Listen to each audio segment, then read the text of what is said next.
बड़ी खबर आपको देते हैं। जम्मू कश्मीर विधानसभा में हंगामा देखने को मिला है और आर्टिकल 370 की वापसी की मांग को लेकर वहां हंगामा हुआ है।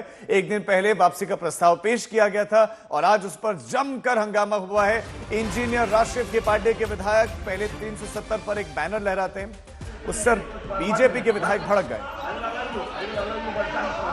बाद में राशिद के विधायक के पक्ष में पीडीपी एनसी विधायक मैदान में उतरे। बीजेपी ने सीधे उमर सरकार को घेरा, कहा कि पाकिस्तान को ये लोग जगह दे रहे हैं। 370 अब अतीत बन चुका है। तो 370 को लेकर जम्मू कश्मीर की ये विधानसभा में हंगामा देखने को मिला। प्रस्ताव भी आया था और उस प्रस्ताव के बाद आज इंजीनियर राशिद के पार्टी के विधायक हाथ में बैनर लेकर पहुंचते हैं जिसमें 370 की वापसी की बात होती है, जिससे बीजेपी के विधायक भड़क गए और उसके बाद कुछ इस तरह से हंगामा देखने को मिला। एक तरीके से ये हाथापाई तक की नौबत वहां पर देखने को मिली। वो गहमा गहमी की स्थिति आप देखेंगे 3 तस्वीरों में, और मुख्यमंत्री उमर अब्दुल्ला आप देखेंगे खामोश वहां बैठे हैं, लेकिन नेशनल कॉन्फ्रेंस का पूरा समर्थन 370 पर, उनके चुनावी घोषणा पत्र में इसका जिक्र था और पीडीपी का भी उनको सपोर्ट, क्योंकि पीडीपी का भी जो घोषणा पत्र उसमें भी 370 की वापसी की बात कही गई। लेकिन बीजेपी विधायकों का गुस्सा, कहा कि यह अतीत है, 370 कभी वापस नहीं आ सकता। संसद से इसे हटाया गया, राष्ट्रपति के आदेश पर इसे हटाया गया। सुप्रीम कोर्ट ने भी इसे हटाया जाना अनुचित नहीं माना और अब जम्मू कश्मीर विधानसभा में यह हंगामा।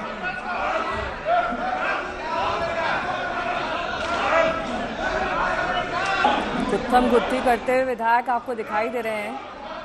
ये नवनिर्वाचित विधायक हैं और आर्टिकल 370 की बहाली की मांग कर रहे हैं। हालांकि फोर्स का इस्तेमाल भी किया गया, लेकिन उसके बावजूद ये हंगामा काफी देर तक चलता रहा।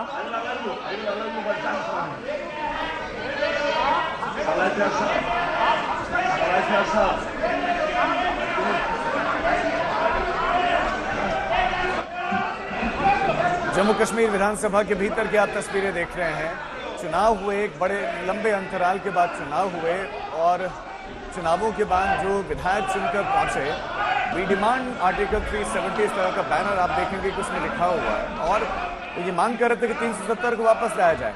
370 एक टेम्पररी जो आर्टिकल था, जिससे अस्थायी कई सारी चीजें अलग मिली हुई थी जम्मू कश्मीर को, उसको हटाया गया क्योंकि देश के अलग अलग हिस्सों में उससे बिल्कुल अलग प्रावधान जो है जम्मू कश्मीर में थे, अलग तरह की चीजें चल रही थी, झंडा और इत्यादि 35A, और उसका जो है एक लंबे समय से विरोध था। बीजेपी के घोषणा पत्रों में इसका जिक्र होता था, उनके विजन डॉक्यूमेंट में था कि 370 को हटाएंगे और 370 बीजेपी ने हटाया और संसद से बाकायदा इसको हटाया गया, जिसको सुप्रीम कोर्ट ने भी फिर उचित माना। और उसके बाद अब 370 का जिन और उस पर विधानसभा में यह हंगामा हुआ। इंजीनियर राशिद की पार्टी की तरफ से ये बैनर लाया गया।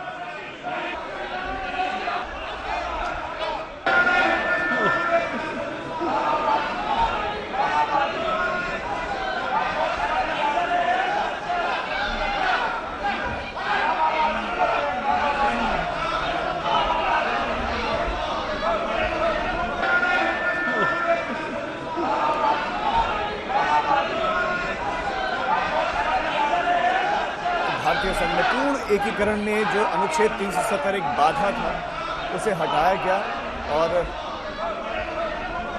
370 को हटाने के पीछे की बहुत सारी दलीलें थी। एक लंबी लिस्ट से बल्कि बकायदा उनकी दलीलें थी।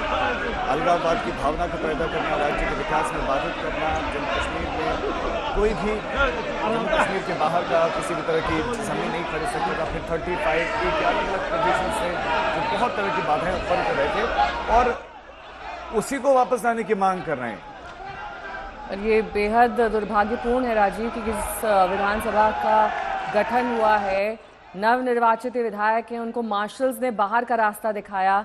जब वो मान नहीं रहे थे, लगातार हंगामा कर रहे थे, एक दूसरे से उलझ रहे थे, मारपीट तक की नौबत आ गई। ये जम्मू कश्मीर की विधानसभा की तस्वीरें हैं।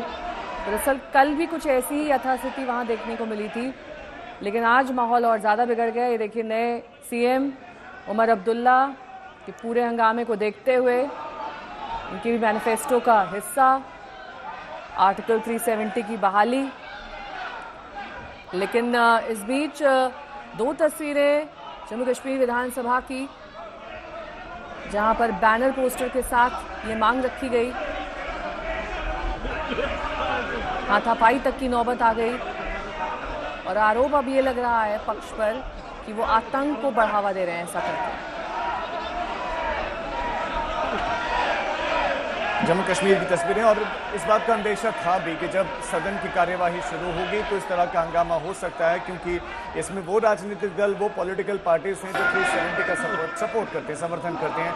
जब संसद से इसे हटाया जा रहा था तो उस समय भी जम्मू कश्मीर में इसका विरोध कर रही थी, नेशनल कॉन्फ्रेंस विरोध कर रही थी, पीडीपी विरोध कर रही थी, कांग्रेस पार्टी का जुड़ूक है। लेकिन वो बड़ा दिलचस्प है देखने वाला, क्योंकि कांग्रेस पार्टी बिल्कुल इस पर खामोश बनी हुई है। सरकार को वो यूं तो गठबंधन में चुनाव लड़े, लेकिन डायरेक्ट सब जो है बाहर से समर्थन करे। ये भी 370 का ही एक इम्पैक्ट बताया जाता है। 370, आर्टिकल 370 आतंकवाद का फलना फूलना, अलगाववाद का समर्थन करने के लिए पाकिस्तान द्वारा इस अनुच्छेद 370 का लगातार दुरुपयोग भी किया जा रहा था। यह भी एक पॉइंट था, और उन्हीं आतंकवादी गतिविधियों पर नकेल कसने के लिए आवश्यकता था कि ये 370 हटाया जाए, और उसको हटाया गया।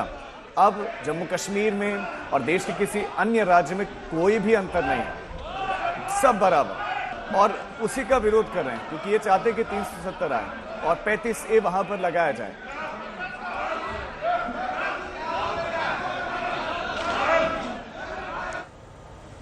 भारतीय जनता पार्टी का स्टैंड बिल्कुल साफ है, क्लियर है।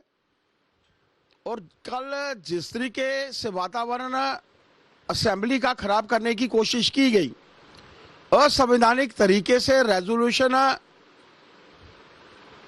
असेंबली में रखा गया, उसको पारित किया गया। हर एक को हक है असेंबली में अपनी बात रखने का। विधायकों ने, भारतीय जनता पार्टी के हमारे विधायकों ने अपनी बात जो थी वो सशक्त तरीके से रखने की कोशिश की, बेल में गए, लेकिन बगैर डिस्कशन के बिल जो था वो पारित किया गया। और उस बिल को भी शोर शराबे के बीच में, यह भी नहीं पता कि नेशनल कॉन्फ्रेंस के कितने लोग अंदर थे, कितने लोग बाहर थे। असंवैधानिक तरीके से जो था वो बिल पारित हुआ, और एक ऐसा बिल पारित हुआ जिसके बारे में यह कहा गया कि यूनिलैटरल डिसीजन था केंद्र सरकार का।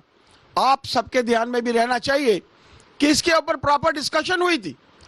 हर पार्टी के, पॉलिटिकल पार्टी के नेता ने इसके ऊपर अपना वक्तव्य रखा था।